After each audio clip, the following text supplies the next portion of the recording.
बिस्मिल्लाहिर्रहमानिर्रहीम। आपका मेज़बान चौधरी अख्तर फारूक में हो जी। पानी ज़िंदगी है और पानी के बगैर कुछ भी मुमकिन नहीं है, और सब कुछ और पानी ना हो तो सब फजूल है। तो कितनी बड़ी नेमत है, और ये हकीकत भी ये है कि जिन्होंने पानी की हिफाजत की आज वो कामयाब है, और जिन्होंने पानी की कदर नहीं की तो पानी ने उनको पानी पानी कर दिया।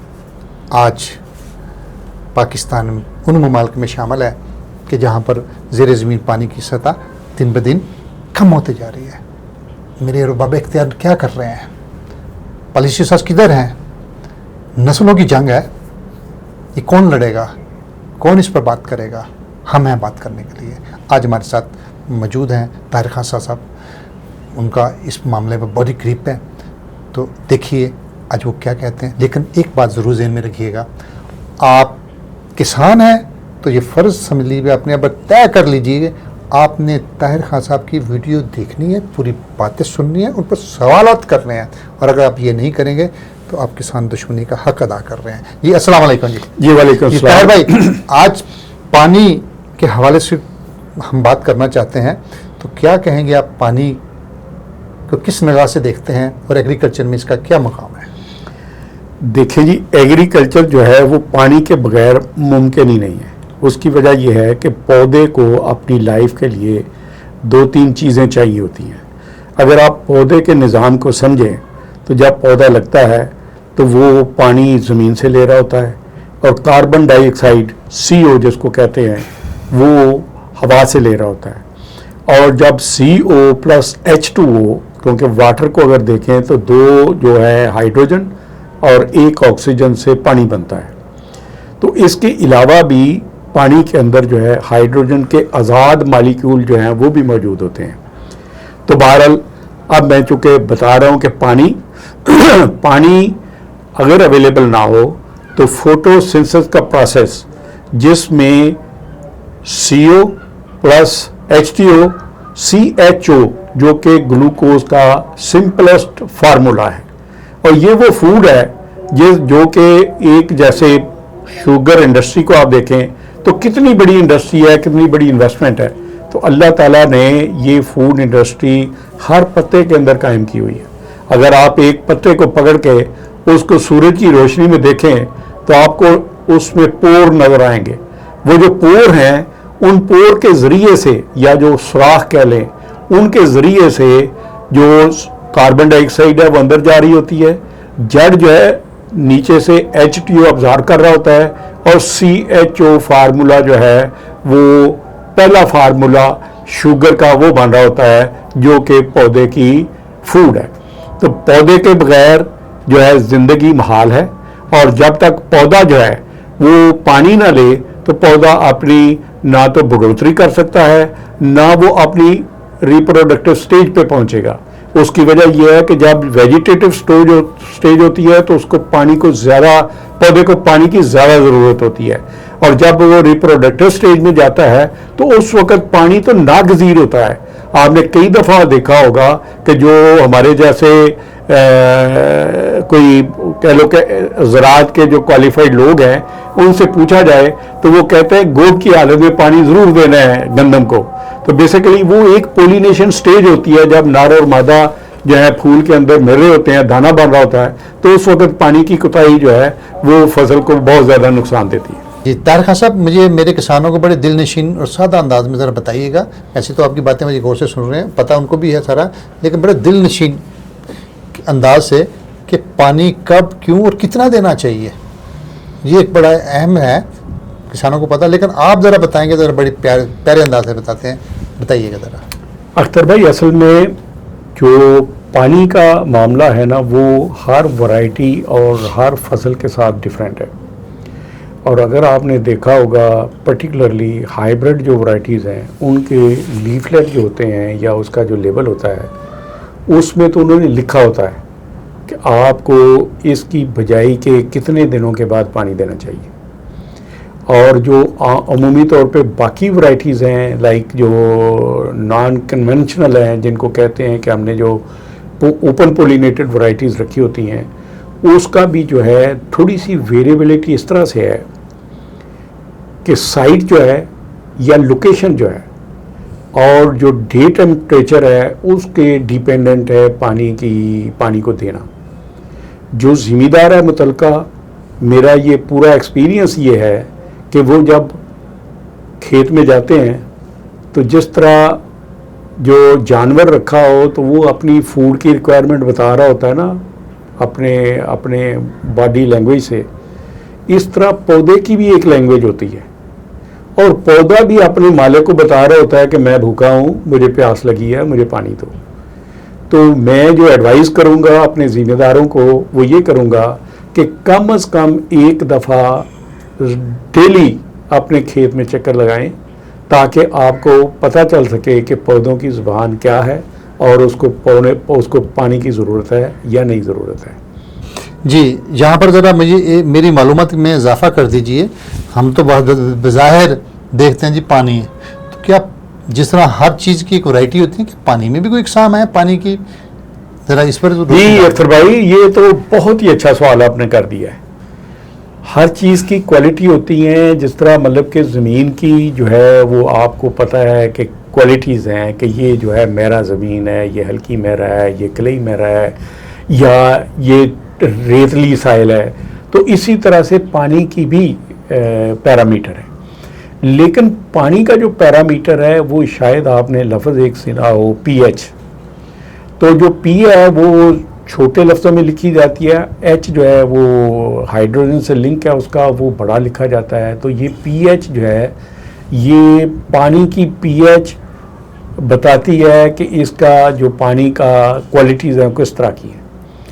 جو اس کی رینج ہے 1 سے 7 ہے، نہ 1 سے 14 ہے.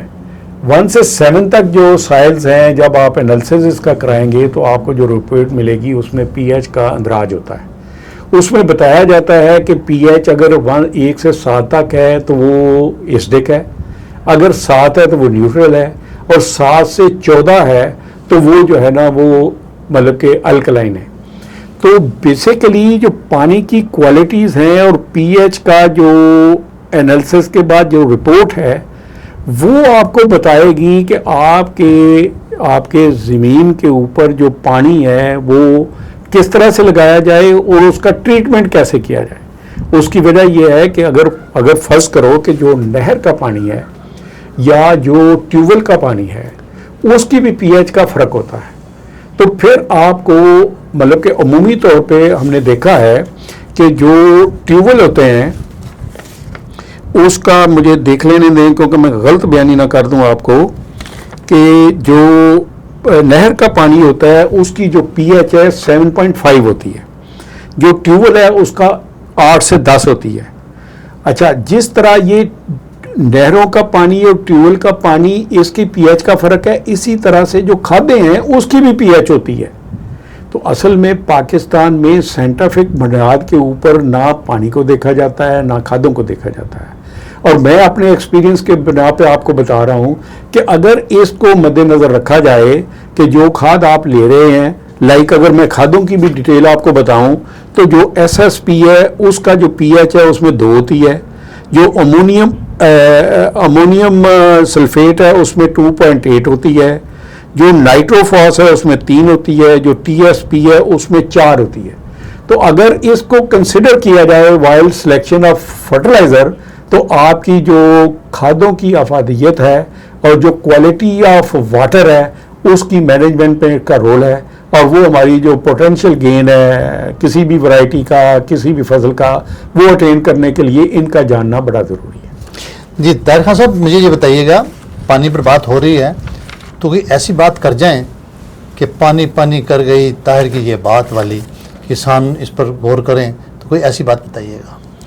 بھجن جس طرح سے میں نے عرض کیا کہ یہ سوائل ایک ویب ہے جس کے اندر ڈفرینٹ قسم کے جو نیوٹریٹس ہیں وہ پڑے ہوتے ہیں، اسی طرح سے اس کے اندر پانی بھی ہوتا ہے. تو جو پانی کا میں نے انالیسس بتایا وہ کریں اور سائل کا انالیسس بتائیں، پھر اس کو جو متعلقہ آپ نے فصل لگانی ہے اس کو مد نظر رکھ کے آپ اپنی جو کلٹیویشن ہے اس کو ترتیب دیں. تو میرے خیال میں جو آپ کی میکسیمم یوٹیلیٹی ہے of land maximum utility of soil और मैक्सिमम यूटिलिटी ऑफ वाटर वो हो जाएगी और आप पोटेंशियल गेन कर सकोगे।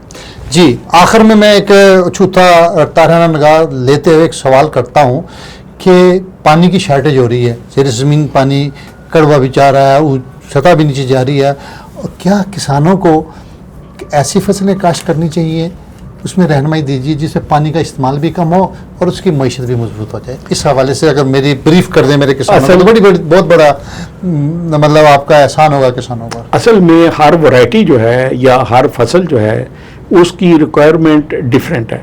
फिर मैंने पहले भी अर्ज कर चुका हूँ कि वो एक तो वैरायटी और फसल की रिक्वायरमेंट डिफरेंट हो गई, एक इलाके की रिक्वायरमेंट जो है उसके मुताबिक उसको मैनेज करना पड़ेगा।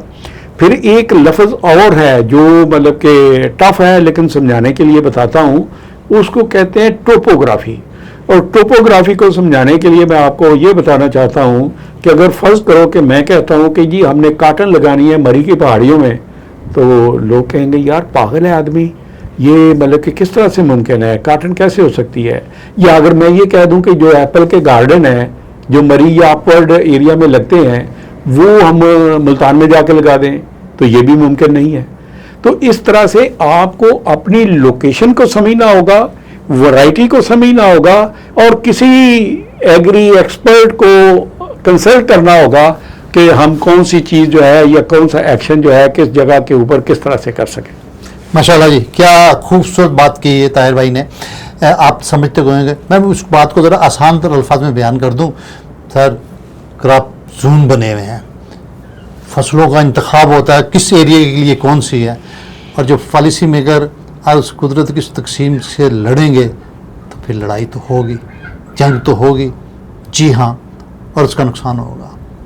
आप इस बात पर गौर कीजिए कि जो अभी ताहिर भाई ने पॉइंट किया है, हमारी बेल्ट कॉटन की बेल्ट एक मखसूस बेल्ट थी और वहाँ पर तय हुआ था कि यहाँ पर ये फसलें नहीं लगाई जाएंगी, फिर हमने लगाई।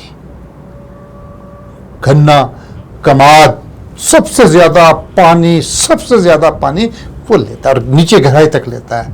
आज वो देख लीजिए, हमने सफ़ेद सोने को ख़त्म करके सफ़ेद बीमारी चीनी ले ली अपने मफाद के लिए। ये पॉलिसी मेकरों का सब के लिए एक सवाल है कि किसने क्यों किया और ये किससे इंतकाम लिया और किसके लिए किया। इस धरती को, इस पानी को किसने नुकसान पहुंचाया। इस सवाल का अगर जवाब आपको चाहिए और अगर आपको मज़ीद कई पानी के बारे में कोई पूछना है, ताहिर भाई से कोई सवाल करना है, आपके दिल में आ रहा होगा, तो आप हमारे इसको लाइक भी कीजिए, शेयर भी कीजिए और कमेंट में ज़रूर बताइएगा और हमसे पूछिएगा, ताकि आपकी रहनुमाई के लिए ताहिर भाई आपके नए प्रोग्राम साथ फिर हाज़िर होंगे। जब तक के लिए अपने मेज़बान चौधरी अख्तर फारूक को इजाज़त दीजिए। किसान जिंदाबाद, पाकिस्तान जिंदाबाद।